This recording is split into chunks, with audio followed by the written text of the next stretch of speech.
Fala galera, Marcelo Forlani aqui, temos mais um convidado especialíssimo aqui no Omelete. Fernando Coimbra, como que você tá, cara? Tudo bom? Tudo bem. Ó, vamos lá, a gente vai falar aqui com o Fernando, diretor de O Lobo Atrás da Porta, que tem um filme novo chegando aí, muito em breve, com estreia mundial acontecendo no Festival de Toronto. De novo, você já é de casa lá, né, Fernando? Vai virar de casa agora, né?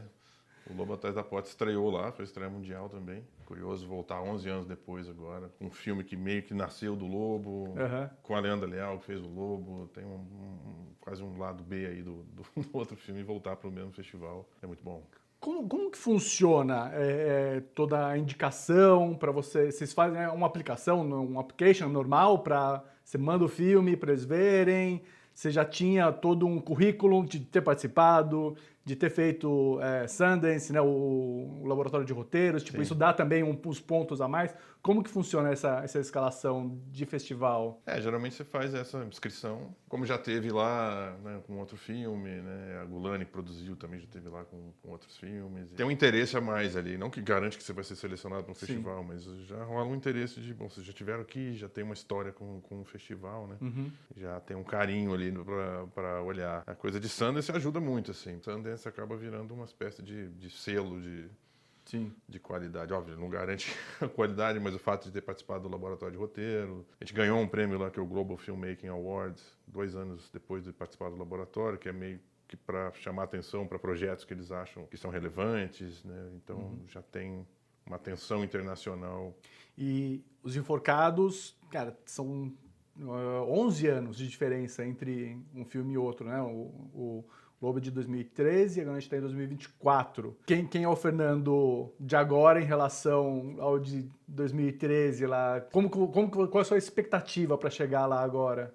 Mas é engraçado, porque como o Lobo foi meu primeiro longa, né? Então chegar em Toronto foi também um certo choque, assim, de ver... Porque assim, eu tenho uma carreira de curta, bem longa, então eu fui para muito festival com curta-metragem, mas é outra dinâmica, né? E com curta aí é muito para festival na Europa, festival latino-americano, e os Estados Unidos e Canadá tinha uma coisa que tinha que pagar para escrever nos festivais, então eu mandava pouco, eu não tinha frequentado esse universo da indústria americana, né? Toronto, por mais que esteja no Canadá, é um festival muito americano, né? Então quando cheguei ali foi um pouco uma surpresa, interesse da indústria americanos, agentes, managers, estão vindo atrás, perguntando se eu tinha interesse de trabalhar. Com o Lobo não tinha gente ainda naquela época? Não tinha nada. Eu estava aqui fazendo filmes no Brasil, meu projeto era fazer cinema no Brasil. Claro que era uma coisa que você falava, pô, seria legal se um dia fazer um filme lá fora e tal, mas não era, vamos dizer assim, um plano, assim, um projeto, né? E o Lobo era um filme, assim, de baixo orçamento, um filme, né, com uma temática forte ali, então você não sabia muito como isso ia bater lá fora. E quando eu cheguei lá já tinha, assim, teve uma reação muito boa, muito positiva, assim, com a indústria. E começou esse assédio de quer trabalhar aqui. Eu falei, bom, vamos lá, né? Vocês acham que com esse filme pequeno, né, vão querer me chamar para trabalhar em coisas nos Estados Unidos e tal? E aí fui entendendo também a lógica da coisa lá, né? E foi um festival que abriu essas portas, assim, muito para mim. Tanto pro filme, porque o filme sei lá, foi vendido para mais de 25 países e tal, então um filme que passou no mundo inteiro. E para mim, profissionalmente, que abriu essas portas lá, né? Então vai ser curioso voltar já nesse meio tempo, né? Eu fiz muita coisa lá, né? Fiz o Sandcastle, que é um longa, fiz séries como Narcos, Perry Mason. Entrei mais para aquela indústria, então agora é um outro momento, que até eu estou curioso para entender como é que vai ser, porque eu vou voltar ali, mas agora já meio que estou dentro daquele lugar que eu entrei. Você é parte da indústria agora. Então tem tem também uma expectativa maior do que filme é esse que você vai mostrar, né? Então você chega com o primeiro filme, é zero expectativa de quem vai ver ali e se surpreende. Agora já tem e aí, o que você fez, né? Então tem uma responsabilidade talvez até maior. E a gente também está numa mostra dentro de Toronto, que é a Special Presentation, que é um carro-chefe deles. Eles têm várias mostras ali, né? E essa é uma que tem uma visibilidade, é a primeira que eles divulgam para chamar a atenção ali dos filmes que estão no festival. Então, já tem uma expectativa maior, a pressão é maior. E só para explicar para a galera que está assistindo, assim, a gente tem os 3 grandes festivais da Europa, né? Berlim, Cannes e Veneza. E Toronto, tipo, tá no mesmo nível, né? É onde vão estrear muitos dos filmes que vão pro Oscar depois. É um festival, cara, de importância máxima ali. Falando de pressão, nas mídias americanas, inglesas, tal, eles falam muito do sophomore, né, o segundo projeto, o segundo ano e tal. Esse e não é, né, ao mesmo tempo, porque você fez coisa no meio do caminho aí. Sim. Você encara ele como um segundo trabalho, tipo, por ser mais uma coisa autoral, tipo, direção, roteiro seu, ou para você é o terceiro filme? Como que você vê isso? Porque você tem o Sandcastle no meio, aí e as séries, né? É meu terceiro longa, de qualquer forma. Sim. Mas o Sandcastle foi um filme que era um filme independente americano e que, no meio do processo, quando a gente já tinha filmado, a Netflix chegou e se interessou e comprou, e aí virou um original Netflix. Mas num momento também que essa coisa de longa original Netflix era um dos primeiros ali, né? As pessoas viam muita série.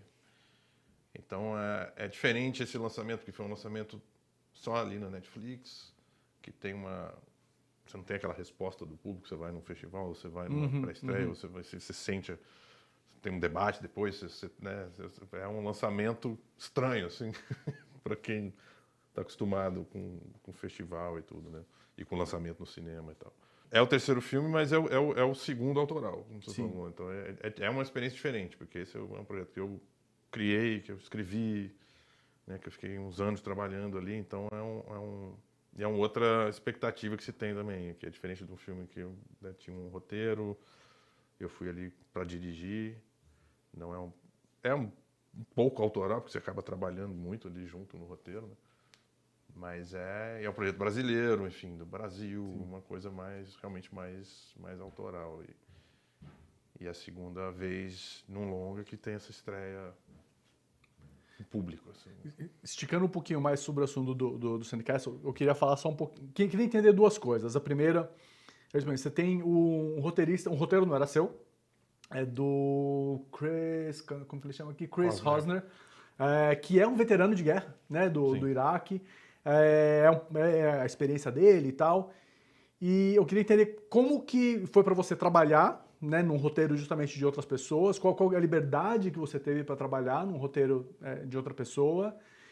E depois eu queria falar um pouquinho de elenco também, porque você tem 3 nomes ali que estão, né, tipo, muito foda. Tipo, Nicholas Hoult, que é maravilhoso, Henry Cavill, que é só super-homem, e o Glenn Powell, que é o cara da hoje, né, o cara do dia, é ele. Vamos falar primeiro como que foi trabalhar no roteiro, trabalhando no roteiro de outras pessoas. Era uma coisa que eu fiz no mesmo ano, eu tinha feito Narcos, né? E foi a primeira experiência fora que eu fiz. E que também era trabalhar em cima de um roteiro que não era meu. Mas que a gente tinha muito input ali, tinha muita voz de conversar, de mexer, né? Você tem uma troca com o roteirista, com os produtores, para, né, questionar algumas coisas, ou dar ideias, ou aprimorar coisas. Tinha muito essa liberdade no Narcos e no Sandcastle também. Mais ainda, porque assim, quando você está fazendo episódio, ele é parte de um todo ali, que você não tem o domínio de tudo, você não sabe exatamente o que vai acontecer com o personagem daqui 3 episódios ou na próxima temporada. Então. Mas o longa é uma coisa que você domina de cabo a rabo, né? Então tem um trabalho de parceria com o roteirista, porque eu li o roteiro, por exemplo, ele tinha uma coisa, pelo Chris ter ido para a guerra, tinha uma autenticidade muito grande, assim. Conseguiu a Treehouse, que bancou o filme, e o Nicholas Hoult. Então, quando eu cheguei, já tinha o Nicholas Hoult. Eles estavam fechando o diretor. Na verdade, eles estavam já fechando, eles estavam entre 2 diretores. Eu cheguei nos 45 do segundo tempo. Fui lá fazer um pitching sobre o filme. Eu estava indo para o laboratório de Sundance, foi uma coisa meio... Passo aqui, faço essa conversa, mas enfim, acho que nem vai rolar, porque já estão quase decidindo e tal. E aí eles gostaram do que eu falei e me contrataram. Mas você recebe alguns feedbacks, tipo minutagem, quantas pessoas estão assistindo, essas coisas assim? Ou você entregou e acabou o seu trabalho e... Eles davam um feedback, tá indo bem, hein? Mas foi curioso porque um ano depois, eu acho que eu estava justamente em Sundance com esse Global Filmmaking Award que o Enforcados ganhou. E estava lá o executivo da Netflix. E estavam também os produtores do Sandcastle, que estavam lá com outra coisa. A gente estava todo mundo junto num lugar e ele chegou e falou, eu vou falar uma coisa para vocês. A gente não divulga números, mas assim, o filme foi um dos maiores... Ah, que legal. Um dos mais assistidos dos longas originais. Netflix. Ele bateu, inclusive, o War Machine, que era um filme que teve uma campanha muito grande de mídia, porque foi muito maior que a nossa, porque era Brad Pitt. Era Brad Pitt, né? Total. Mas ele virou e falou assim, fez mais do que o War Machine, o Sandcast. Aí eu falei, boa, maravilha. Então teve... Isso, pensando do tamanho que era a Netflix, isso ele fez mais, né? Realmente é um número grande, assim. Em relação ao elenco, tipo, você chegou, o Nicolas Hoult já estava escalado, o resto do elenco você teve seu input ali para escolher ou também... Sim. Aí é uma coisa de comum acordo ali, né? Tá. Eles tinham uma necessidade por conta de financiamento, eles falaram, bom, a gente precisa de mais um nome grande aqui. Que acabou sendo o Henry Cavill. Só o Super-Homem. E que foi muito curioso, porque ele queria fazer. E aí eu fui conversar com ele, porque ele tem uma coisa que ele é padrinho É uma coisa ligada ao exército britânico. Acho que o irmão dele é parte do exército. Ele tinha uma coisa que ele queria fazer um filme de guerra, que ele fazia esse personagem, que era um cara Special Forces. E ele tava muito afim de fazer. E eu falei, cara, você topa mudar essa cara? Tipo, raspar esse cabelo, deixar uma barba crescer, porque esses caras de Special Forces são barbudos e... Só pra não... você não Esconder olhar. O Super-Homem. E ele, cara, não, total, assim, ele veio com tudo, assim. Porque tinha aquela coisa, o cara é Superman, não sei o quê. Sim. E a gente ficava fazendo umas piadas sempre de Superman. A hora que ele chegou, eu falei, não, agora vamos... A primeira coisa que ele fez foi fazer uma piada, foi ver as figurinhas e falou, eu podia botar uma camisa aqui de Superman. Eu falei, pronto, vamos embora com isso. Porque não tinha como não brincar com isso. Sim, né? sim. E é curioso, porque agora o Nicolas Hoult vai virar o Lex Luthor. Sim. Do novo Superman, que não é o Henry Cavill. Eu falei, gente, tá todo... a DC toda aí. Você tem esse gosto dos filmes de heróis? Você assiste? Como que... Cara, eu vi muitos. Eu acabei vendo mais também por conta de filho, que eu tenho 2 filhos e meu filho mais velho, o Nuno, é super ligado na Marvel e tal, e na DC. Então, ele me arrasta pra ver os filmes. Porque são muitos, né? Sim. Eu vi lá Enfim, vi os Batmans todos. E depois, quando começou o Homem de Ferro, tudo, eu comecei a ver. Mas depois chegou uma hora que começou a ramificar tanto que eu já falei, bom, não consigo nem acompanhar tanto. Mas ele era pequenininho, né? Eu falo, pô, você conheceu o Superman, você não lembra.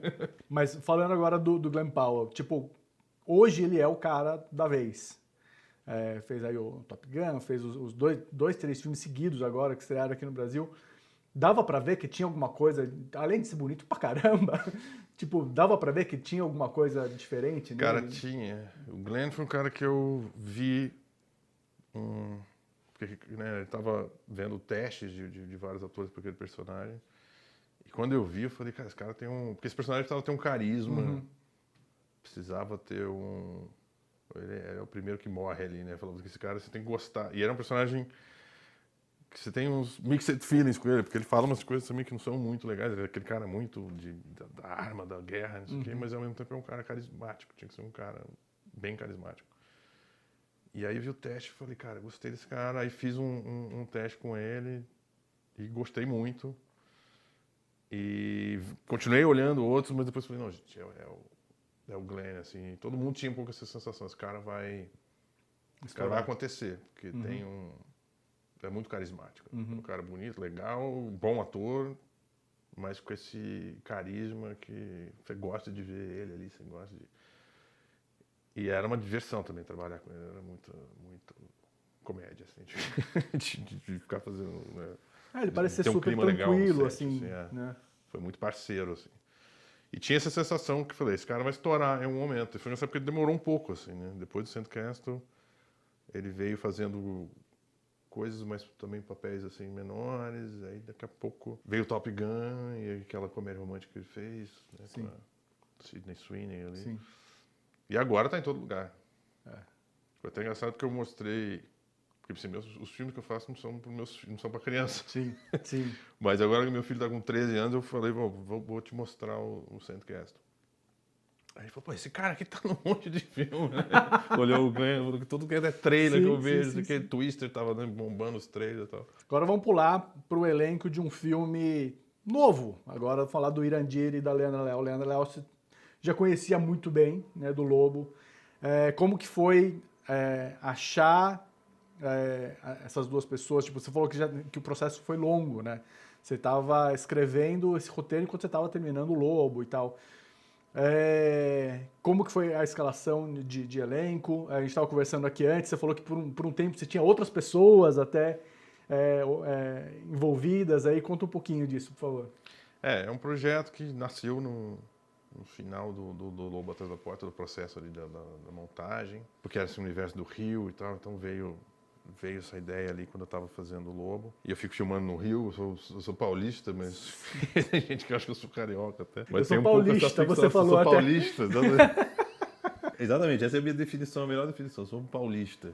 E foi um projeto que eu comecei a desenvolver ali no final, mas como aconteceu todas essas coisas com o lançamento do Lobo, né? O Narcos, o Sandcastle e todas essas coisas começaram a acontecer ali nos Estados Unidos, essa porta abriu ali, eu falei, bom, tenho que aproveitar isso aqui. Sim. Então eu fui desenvolvendo o Enforcados enquanto eu fazia essas coisas. Então eu escrevia um tratamento de roteiro, viajava, fazia o Sandcastle, ficava lá meses, quase um ano envolvido naquilo, terminava, escrevia outro tratamento. E aí quando começou esse processo, né, essa personagem da Regina que a Leandra faz, era uma mulher de 40 ou mais, né? E a Leandra nessa época tinha 30. Então eu comecei a olhar, queria muito trabalhar com a Leandra de novo, mas eu falava, a Leandra tá nova, tem que ser... E aí rolou essa coisa que chegou a sair na imprensa, né? Fernando Torres e tudo, ela ia fazer o filme, a gente quase fez o filme um tempo atrás, aí não tinha todo o dinheiro ainda, e aí parou, aí pandemia, então enfim, um processo que acabou tendo muitos outros fatores que atrasaram a filmagem, né? E quando o filme finalmente podia acontecer ali, a gente estava financiado, pandemia quase acabada. Era outro momento, né? E Fernanda estava comprometida com outras coisas também, enfim. E aí eu e o Leandro, a gente sempre, pô, vamos fazer uma coisa junto de novo, fazer uma coisa de novo. E aí eu olhei para aquilo e falei, cara, agora a Leandra já não é mais...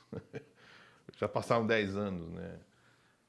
Ela já é a pessoa, assim, já tem tudo que precisa para esse personagem. E, enfim, aí quando eu reli o roteiro pensando nela, eu falei, caramba, isso aqui vai ser mais incrível do que eu já imaginava, assim. Por conhecer muito a Leandra, por saber o quão longe ela vai com tudo, o quanto ela se entrega, né?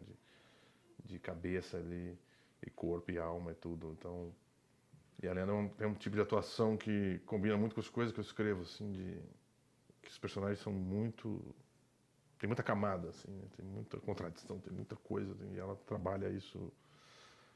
Eu falo, a Leandra em silêncio ali na cena, só reagindo, já conta muita coisa, traz muita coisa, né? Então...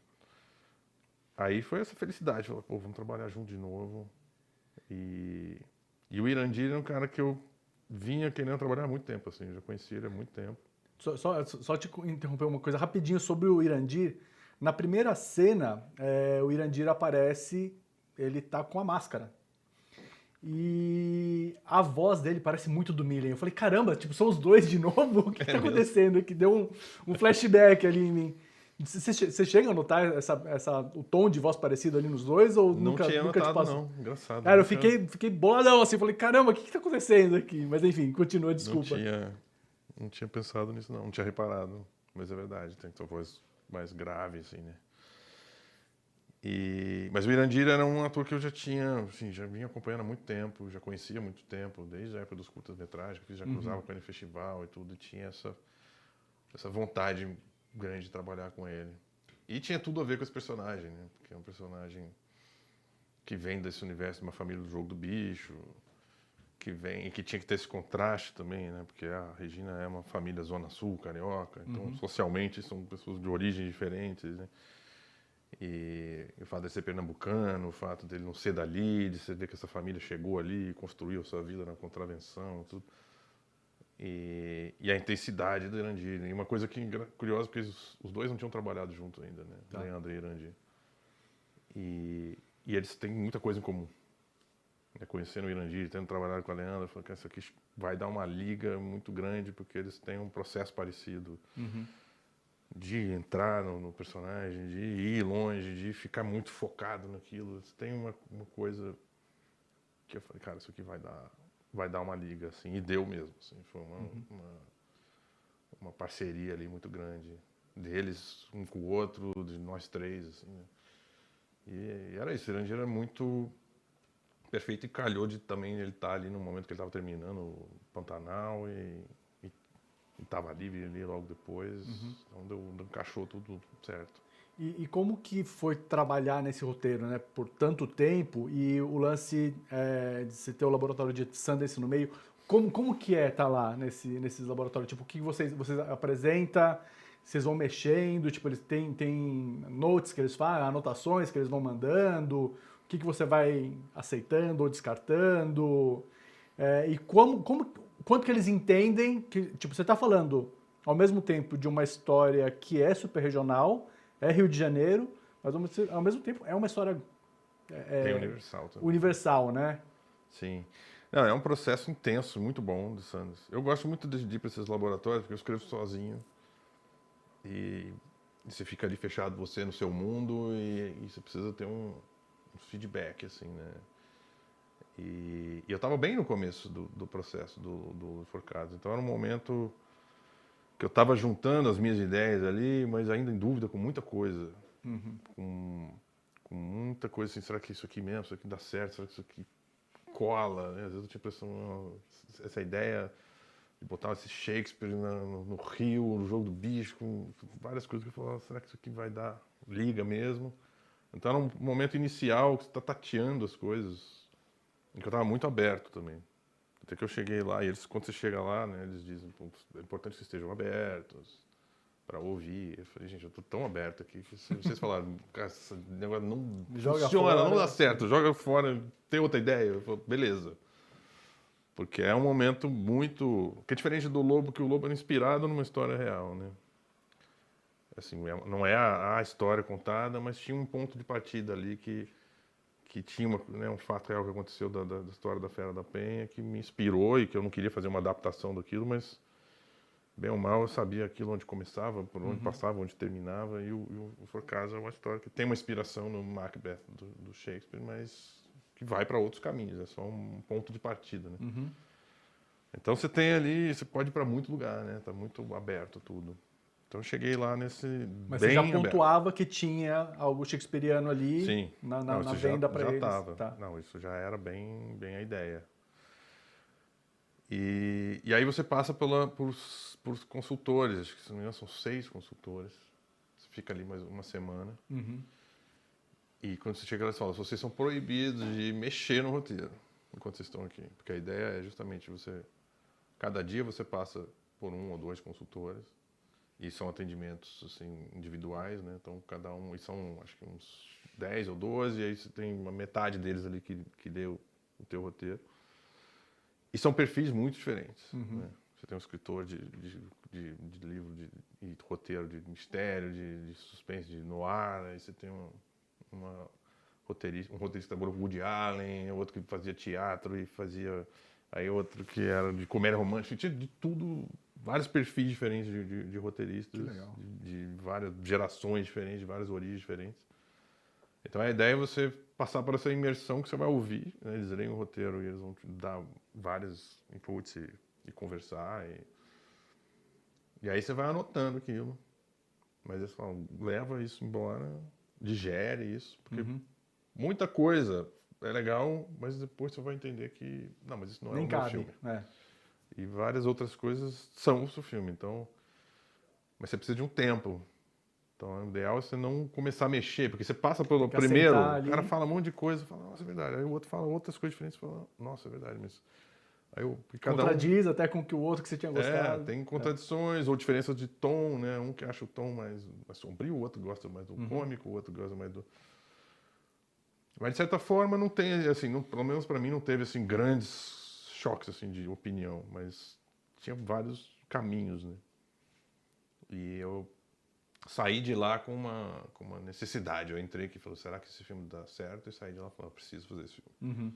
De certa forma, você entende com esse processo de ouvir muita coisa e ser, né, questionado e você falar um pouco do filme, você acaba entendendo o que eu quero daqui desse filme, né? Por que eu estou fazendo esse filme? Onde eu quero chegar com ele. Então, foi muito importante isso. E Sundance, a partir do momento que você vai para o laboratório, eles apadrinham o projeto. Então, anos depois, eles falam, você quer mandar para mais alguém ler? Então eu mandei para um outro roteirista lá, eu estava em Los Angeles, encontrei com ele, já eram lá mas vários tratamentos na frente, e me deu outro feedback, outra troca. Então, qualquer momento você fala, pô, tô precisando que alguém leia, eles arranjam alguém em qualquer momento do ano para ler. Que legal. Que tenha a ver um pouco com aquele perfil, né? Então a imersão, e à noite você assiste filme e discute, e muitas vezes, né, tinha um roteirista dinamarquês que trabalhou fez aquele filme A Caça, teve um filme que ele dirigiu, inclusive foi indicado ao Oscar melhor filme estrangeiro. Ele não estava entre os meus consultores, mas à noite a gente tomava vinho junto, todo mundo, e aí trocava super, né? Não tinha lido meu roteiro, mas a gente trocava coisas sobre roteiro, muito, sobre, sabe, estrutura, sobre personagens, sobre... Acaba que você vai trocando, a gente exibiu o Lobo lá, de quem tem algum filme já feito, Legal. eles promovem uma exibição, e você tem uma conversa com todo mundo, então é uma super imersão e muito produtiva. Desculpa, a Gulani já estava dentro nesse momento com você? Estava desde o começo. Tá, e quando eu escrevi, rascunhei a história, assim, que era uma sinopse, assim, eu mostrei pro Fabiano, o Gulani, falei, ó, tem isso aqui. Tá afim? Ele falou, boa, vamos embora, adorou. Então, desde o começo já estava. A gente conseguiu um dinheiro da Rio Film para desenvolver. E aí começou, assim, foi rápido. Você tem a Gulani e a Rio Film como parceiros, tanto do Lobo Atrás da Porta quanto dos Enforcados, né? E o Enforcados também tem uma coprodução com Portugal. Tem.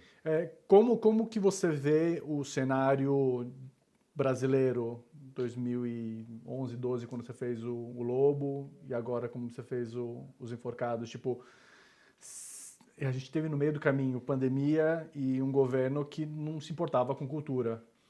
Como que você vê esses dois cenários? Tipo, teoricamente seria mais fácil, né? Fazer um filme depois de tanto tempo e tal. Foi realmente ou não? Sempre é uma guerra. A gente, no caso do Enforcados, a gente teve a sorte de financiar quase todo o filme antes do Bolsonaro chegar, porque teve uma coisa que ele deu uma travada na Ancine, né? Então, quem estava ali aplicando para receber algum dinheiro de fundo setorial, só que ficou um tempo parado aquilo, que no final do governo dele ali, depois quando o Lula assumiu, começaram a sair esses dinheiros que já estavam ali comprometidos com os projetos, mas não saía. E a gente recebeu assim nos 45 do segundo tempo um dinheiro que faltava. Eu lembro que a gente recebeu no dia seguinte, teve uma coisa de para tudo, não sei o quê. Então, só que tinha pandemia, né? Que foi uma coisa que atrasou a gente. Eu acho que o cenário, assim, é que agora as coisas estão começando a se mexer de novo, né? Mas ele deu uma grande melhorada nesse tempo, porque na época do Lobo as coisas estavam começando a ter mais possibilidades além de edital, né? O fundo setorial acho que surgiu um pouquinho depois, que é uma coisa, que é um mecanismo mais ágil de financiamento, né? Então era uma coisa mais, tinha poucos ali editais e coisas que a gente fez com um edital de filmes de baixo orçamento do Ministério da Cultura e mais um dinheiro da Rio Filme. E aí para um filme maior, que por acaso um filme bem mais caro do que o Lobo, né? Nesse tempo aí que a gente estava desenvolvendo, foram surgindo muito mais mecanismos para financiar. Né? Tem a parceria da Globo Filmes, tem a Paris Filmes, que é distribuidora, mas que também entra ali com aporte como coprodutora. Então, e tinha vários lugares de onde pegar esse dinheiro, né? E essas coisas, esses acordos de coprodução também foram aumentando com vários países. Então, essa coisa de complementar com o dinheiro de Portugal era um cenário melhor do que estava ali no Lobo. Agora teve essa parada, mas está tendo uma retomada que está um pouco lenta, porque enfim, foi extinto o Ministério da Cultura. Então agora teve que se recriar o Ministério da Cultura, então você perde um tempo ali para retomar as ações diretas dessas políticas públicas, porque tem que refazer um ministério inteiro, né? Tem que refazer a máquina inteira. Então está num processo um pouco lento, mas ao mesmo tempo voltou pelo menos essa possibilidade da gente fazer filme para o cinema, porque a gente ficou nesse tempo um pouco restrito ao streaming, no financiamento ou você vai para Netflix, ou HBO, ou Globoplay, ou enfim. Que é ótimo, que, por um lado, né, quando o cinema brasileiro teve aquela pequena morte ali no governo Collor, não tinha para onde correr, né? Sim, sim, sim. E agora, pelo menos, você tinha para onde correr. Você tinha como continuar fazendo filme, fazendo série, e produzindo com o financiamento do streaming. Mas é outra lógica, né? Que você está trabalhando para um estúdio, que você tá fazendo, que é diferente desse projeto mais autoral, que você tem mais controle, você tem mais, né, domínio sobre ele, tanto criativamente quanto, né, vender ele para o mundo e tal. E isso ficou um tempo mais difícil de fazer, e agora a gente está conseguindo voltar, e tem uma procura por isso também, né? Acho que o público está voltando mais para o cinema, está querendo ver outras coisas, né? Você passa bastante tempo fora também, conversa com galera lá de fora.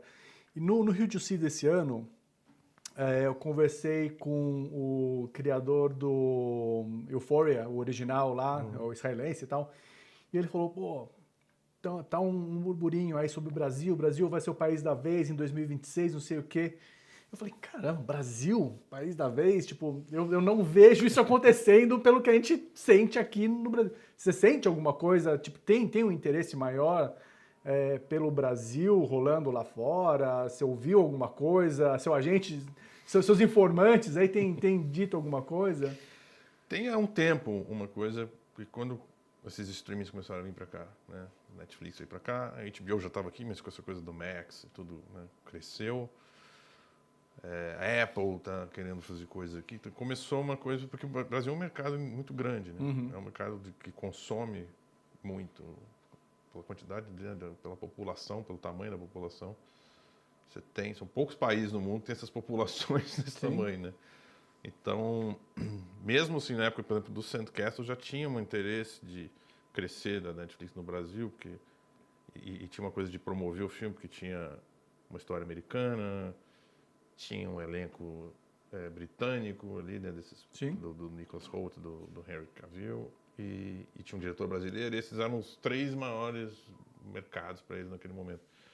Então, o Brasil tem uma coisa, eu sinto hoje tem um movimento de produtoras americanas que já tem há um tempo, alguns anos, querendo fazer parceria aqui no Brasil para fazer projetos brasileiros.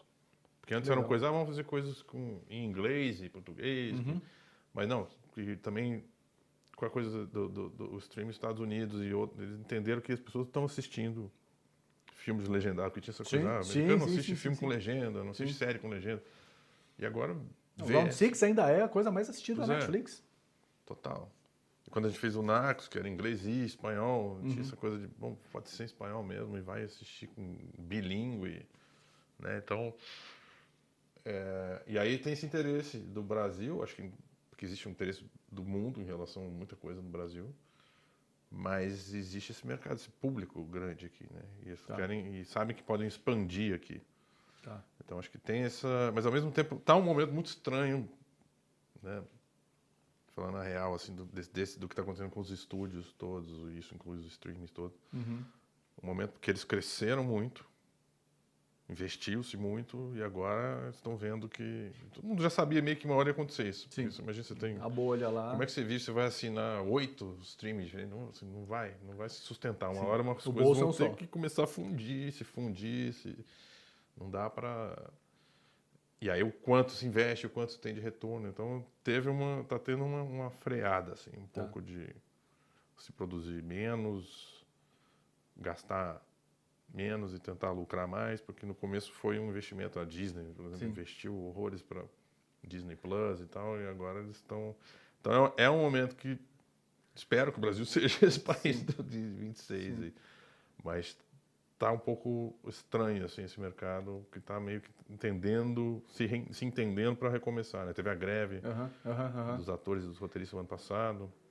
Pensou-se que você acreditava que acabando a greve ia começar uma produção enorme lá fora e não começou. Os estúdios estão meio estudando, entendendo, assim. Você já tem um próximo projeto? Você está trabalhando? Eu tô desenvolvendo Ou você é daquele tipo que fala que o Almodóvar tem 6 coisas paralelas ali, e daí fala, acho que agora é a hora desse daqui. Você é assim também? Você tem um monte de coisa ali? Tem algumas coisas, assim, tanto as que eu vou desenvolver minhas, né?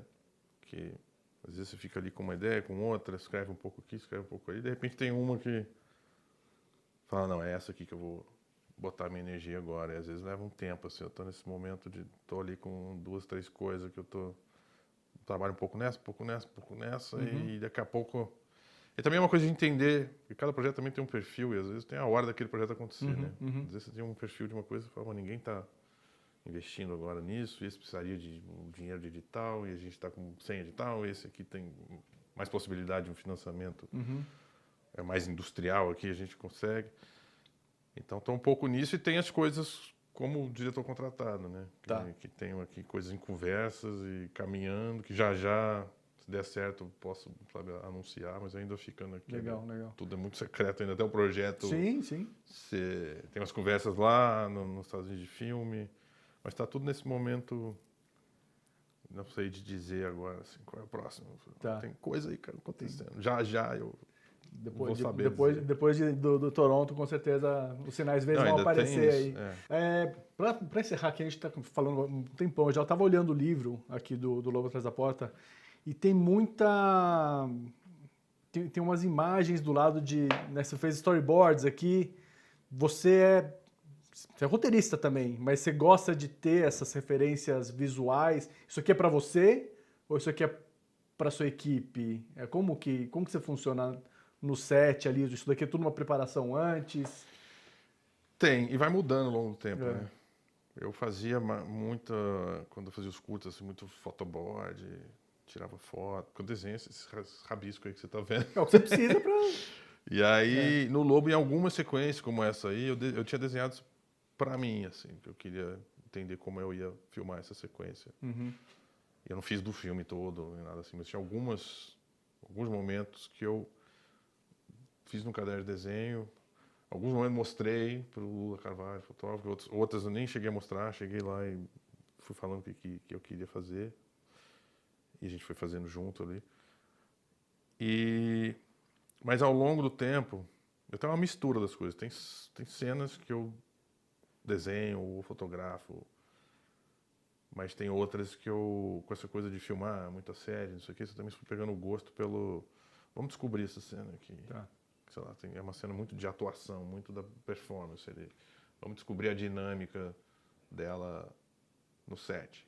Eu já tenho uma ideia mais ou menos onde vai se posicionar, mas aí eu ensaio, eu começo a ver o que os atores trazem também, né, para ter a criação deles ali também, entender o que é mais orgânico, e aí, a partir daquilo ali, decide como filmar, sabe? Então, é uma mistura, assim, das coisas. Tem muitas cenas, às vezes, quando tem efeito, né, efeito especial prático, ou efeito digital, que você vai precisar ter um planejamento, todo mundo precisa saber ali o que vai acontecer.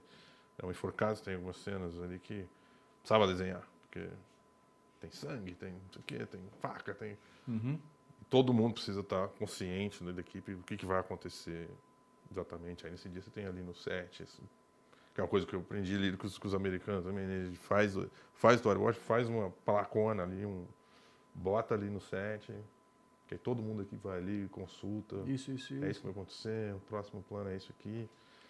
Então fica todo mundo sabendo, não é, tem tiro, tem faca, mas não vai ver, ou vai ver. Então tá todo mundo consciente do que vai acontecer. Então tem coisas que é realmente necessário. Tem coisas, às vezes, quando eu escrevo, eu visualizo mais ou menos já uma coisa. Então eu vou buscar ali uma locação, uma coisa que seja... Que tipo da cena que você falou, esse como eu vou contar, a forma como eu vou filmar, é muito importante para contar o que eu quero. Né? Então isso às vezes já está pensado desde o roteiro. Para terminar aqui, queria que você falasse um pouquinho mais sobre os Enforcados. Tem data de estreia já aqui no Brasil? Os Enforcados... a gente estreia esse ano ainda, a gente tem Toronto agora, mas a ideia é estrear ainda até o fim do ano. E tem sempre uma expectativa do Brasil, cara, a gente não consegue uma vaga no Oscar há muito tempo. Eu sei que isso nunca é o objetivo final quando você faz um filme. Mas o que está faltando para o Brasil voltar a, pelo menos, figurar entre os filmes de Oscar, cara? Porque a gente é ufanista, né? No final das contas, a gente quer ver o Brasil sendo representado lá. O último filme... filme longa, foi Cidade de Deus. Depois a gente teve as animações, teve documentário da Petra e tal. Mas o longa mesmo foi Cidade de Deus. Isso é de 2003. O Oscar é de 2004. 2004, se eu não me engano. E mesmo assim não foi para filme estrangeiro. Não foi filme estrangeiro, O Brasil ele entrou... indicou outro filme. Cara, essa é uma pergunta dificílima de responder, porque eu acho que a gente tem qualidade. Porque muita coisa que acontece, às vezes, os filmes têm muita qualidade, mas é uma coisa muito disputada. Então, eu acho que tem dois fatores ali que pesam. Um que a gente tem uma comissão para indicar. Uhum. E, às vezes, honestamente, assim... Porque a gente tem os filmes que performam nos festivais e tal, geralmente são esses filmes que estão ali fora acontecendo, como eles já estão acontecendo lá fora, tem muito mais chance dele ser indicado, porque já está sendo visto, já está saindo matéria na Variety, na Hollywood Reporter, no New York Times, não sei o quê. Então, tem que ter um olhar mais frio, assim, de mercado mesmo, às vezes, de olhar para quais são os filmes que estão acontecendo no mundo brasileiro esse ano. E não Kleber, simplesmente o filme que eu mais gosto. Sim, porque o às filme vezes, do Kleber, ano filme... passado, eu achei que tinha esse perfil. O Retratos. Kleber é conhecido, né? Não, o Kleber é, mas o Bacurau não chegou a ser, né? Mas o filme do Karim que também era muito... Aquele ano, por exemplo, era muito difícil. Tinha dois filmes que tinham ido para Cannes, que tinham sido premiados em Cannes, que estavam viajando o mundo, então era muito difícil. Qual que vai ser? Então, acho que, às vezes, você tem uma escolha complicada, às vezes você tem um ano que não tem filmes que aconteceram tanto lá fora, mas a partir do momento que se escolheu esse filme, aí também tem um investimento, né? Sim. Uma coisa que, quando eu estava em Los Angeles, por conta de alguma coisa ali, acho que do Lobo, era um filme do Kleber, o primeiro, o Som ao Redor, tinha sido indicado pelo Brasil, e aí você abria a Variety, alguma daquelas, e eles fazem aqueles anúncios com as sessões. For Your Consideration. For Your Consideration. Aí tinha os anúncios do filme alemão, do filme francês, uma página, um negócio. Aí você via lá 30 sessões para fazer as pessoas da academia irem ver. E aí você olhava, por conta do investimento que a gente tinha aqui, que tinha um apoio do Ministério da Cultura, mas era um investimento que você olhava, tinha um quadradinho lá do Som ao Redor, com 2 sessões. Eu falava, pô... É uma competição cruel, né? Porque esses países que têm mais dinheiro, que investem nisso, chamam muito mais atenção, botam o filme em vários cinemas, fazem o pessoal da academia ver e tal. Então, tem que ter um investimento, porque é uma disputa, né? Não é simplesmente que tem uma comissão sentada lá que vai assistir todos os filmes e vai, peraí, vamos botar esse. Tem um burburinho que se faz, né? O filme que está sendo mais falado, porque as pessoas não vão conseguir ver todos aqueles filmes. Acabam indo ver aqueles que estão sendo mais falados e escolhem aqueles filmes. Então, é um trabalho que precisa de investimento mesmo. E os países investem nisso, né? Então, você tem não só quem está distribuindo o filme localmente lá para investir, mas o próprio país ali tem que investir nisso, assim, para aparecer ali. Então, é uma competição cruel. Eu acho que... Eu não sei como era ali, por exemplo, o Central do Brasil, acho que foi o último indicado filme estrangeiro. Já tinha que fazer uma grande campanha, assim, mas essas coisas tendem a piorar, assim, eu digo, do tamanho da competição que você tem, do tamanho de investimento que você tem de outros países, o quanto você fica, né? Então, eu acho que falta isso. Eu acho que filme, talento, a gente tem aqui, a gente tem. E às vezes você vê filmes lá, finalistas ali, que você fala, pô, tinha um filme melhor. Tinha coisa melhor, né? Mas acho que achar esse lugar para você aparecer ali precisa dessa grana. Nando, brigadão. Obrigado, sim. Sinta-se à vontade para voltar aqui ao Omelete quando você quiser. Só me chamar que eu venho. Obrigadão mesmo. Prazer.